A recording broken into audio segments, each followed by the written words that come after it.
Bonjour à toutes et à tous et bienvenue sur cette nouvelle vidéo dans laquelle on va regarder des tactiques qui incluent des coups d'attaque avec des pions. C'est quelque chose qui est un peu atypique, mais vous allez voir que les pions peuvent être de redoutables assaillants. Dans certaines positions, c'est même les pions qui peuvent donner le coup de grâce avec un mat. Donc on va sans plus tarder regarder 3 exemples de pions qui aident ou qui permettent de mater. Alors, on va voir donc 3 positions. À chaque fois, je vais vous demander de chercher la solution. Donc, vous pouvez mettre pause. Vous pourrez mettre pause à chaque position. Je vous dirai quand le faire. Et il faudra essayer de chercher le plus loin possible à calculer en prenant en compte ce paramètre. C'est que le pion, à un moment donné, va au moins donner un échec ou va carrément mater. Donc, vous savez que déjà, il faudra prendre en compte un mouvement de pion, un coup de pion. Donc voilà, c'est la première position. Je vous invite à mettre pause et à chercher donc la solution à ce premier exercice, un exercice de maths. Donc les noirs viennent de sacrifier leur dame et ils vont pouvoir donc mater du fait de l'acceptation de la dame, du sacrifice de la dame par l'adversaire, qui aurait dû être plus prudent. Alors, mettez pause et réfléchissez 5 minutes. Essayez d'aller voir le plus loin possible sur cette position.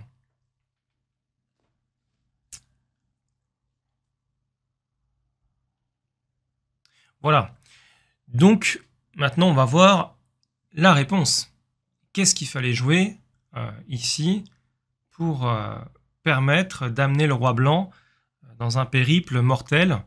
Alors déjà, je voudrais commencer par dire une chose, c'est que le premier coup est assez simple. Le premier coup, on va déroquer le roi blanc, on va l'amener vers le centre, donc c'est assez logiquement qu'on va jouer fou prend F2. Donc fou prend F2, roi E2, voilà, et le deuxième coup est également assez simple. Alors, en général, dans ces positions, si les pièces en présence ne suffisent pas à mater, il faut en ramener d'autres. Donc, pensez-y, dans ces positions-là, souvent, il faut essayer de ramener d'autres pièces.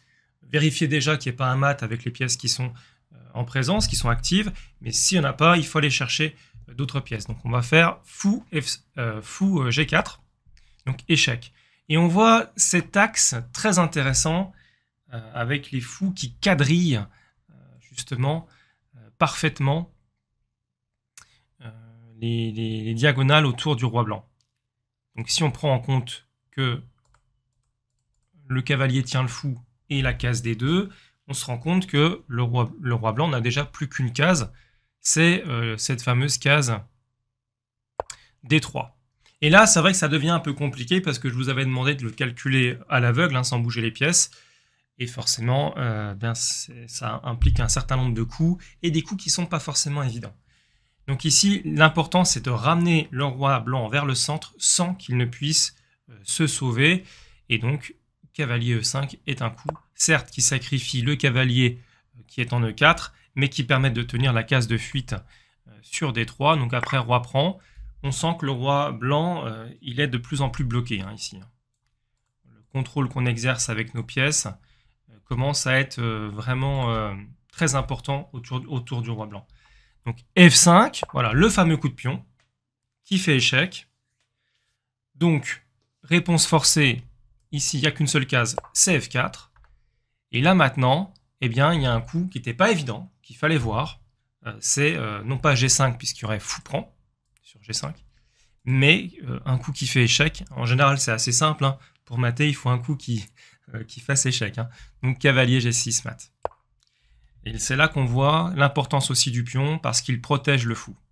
Il ne fait pas que mettre échec et retirer des cases de fuite au roi blanc, c'est aussi une pièce, ce pion va aussi permettre de protéger le fou de case blanche et donc l'ensemble, la somme de toutes ces pièces permet de mater le roi blanc.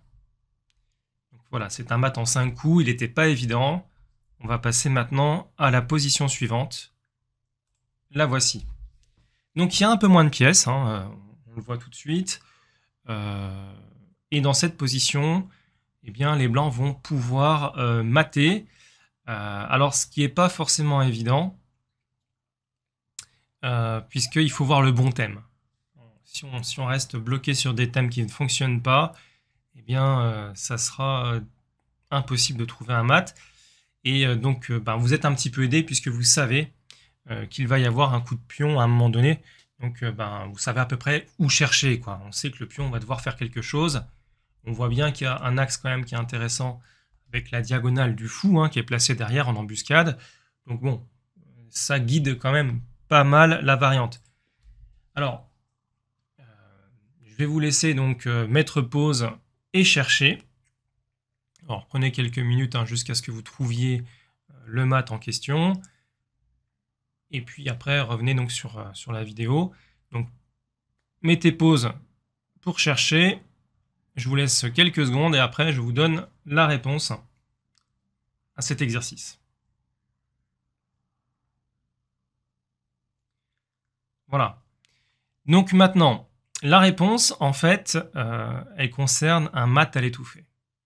Et ça, c'était pas forcément évident à voir, mais l'idée, c'est que le roi noir est bien bloqué dans son coin, et que si on lui retirait quelques cases de sortie, eh bien la poussée de ce pion pourrait mater. Maintenant, le problème, c'est que si on pousse ce pion, eh bien les noirs ont des coups. Donc il faut éviter. Et donc la bonne variante, eh bien, c'est d'abord de sacrifier la tour, pour mater le plus vite possible. Donc on donne la tour. Alors, le roi ne peut pas venir ici, il y a le fou. Donc le coup forcé, c'est fou prend. Le fou récupère la tour. Donc on a donné une pièce, mais maintenant, on peut jouer la découverte, puisqu'on a libéré la case G7. Donc hop, on fait F7, et F7, eh bien, tout simplement, va mater ici, puisque le seul coup, c'est tour D4, pour parer temporairement l'échec, et fou prend D4, échec et mat. Deuxième position, et là, vous commencez à voir que les pions, ça peut vraiment être une arme redoutable, notamment dans le jeu d'attaque. Si on peut avancer un pion et l'amener vers le roi adverse, en général, si on arrive à faire converger d'autres pièces sur le roi adverse, ça peut vraiment être très dangereux pour l'adversaire. Donc, je vais vous montrer la dernière position. La voici. Et elle n'est pas forcément évidente. Pareil, position un peu plus épurée avec moins de pièces, finale de tour. Et des pions qui sont bien placés vers le roi noir qui est un petit peu bloqué ici. La question maintenant, c'est comment tirer parti de ce mauvais placement du roi et de la présence de ces pions qui peuvent être un réel danger pour ce roi et participer donc au mat. Donc, je vais vous laisser mettre pause et chercher la solution à ce troisième exercice. Voilà. Donc, la solution à ce troisième exercice passe par un premier sacrifice qui n'est pas forcément très facile à voir. C'est tour H5. Donc, en fait, tour H5, c'est un coup qui est extrêmement important puisque c'est un coup qui va nous permettre de supprimer l'accès au roi noir à la case H5. Voilà. Si le pion prend, il n'a pas le choix, donc il est obligé de prendre avec son pion ici. Et donc après la prise, eh bien, le roi ne peut plus venir en H5 se cacher en fait. Donc à partir de là, il y a juste à jouer des coups d'échec, toujours rester sur échec puisque sinon les noirs pourront certainement défendre. Donc que des coups d'échec, G5. Alors, en plus ici c'est forcé roi H7, tour échec, voilà.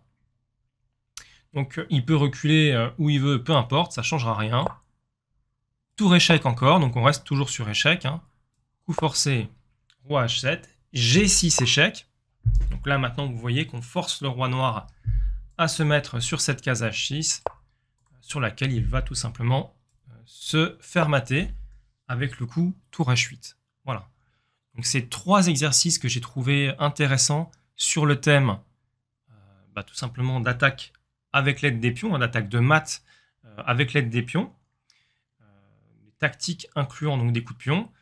Et vous voyez que quand on avance des pions vers le roi adverse, eh bien, ça peut très vite être dangereux, bien sûr à condition de bien le faire.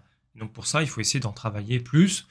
C'est ce qu'on fera dans les prochaines vidéos que je vous montrerai, hein. Puisque ce thème tactique, moi je le trouve intéressant dans la mesure où il est peut-être pas très connu. Et donc si vous commencez à avancer vos pions vers leur roi adverse, c'est pas dit que votre adversaire prenne la mesure du danger auquel il va devoir faire face, hein, pour son roi. Donc c'est un thème qui est intéressant à un niveau intermédiaire puisque on peut gagner pas mal de parties en attaquant de cette manière, un petit peu de façon cachée avec des pions qui avancent et puis qui tout à coup se révèlent être des ingrédients ultimes pour mater le roi adverse, quoi. Donc voilà, c'est la fin de cette vidéo. Merci de l'avoir suivi, hein. N'hésitez pas à mettre un petit pouce vers le haut et à vous abonner à la chaîne si jamais cette vidéo vous a plu. Quant à moi, je vous dis à très bientôt pour de nouvelles vidéos. Portez-vous bien et je vous souhaite de très belles parties. Ciao, ciao!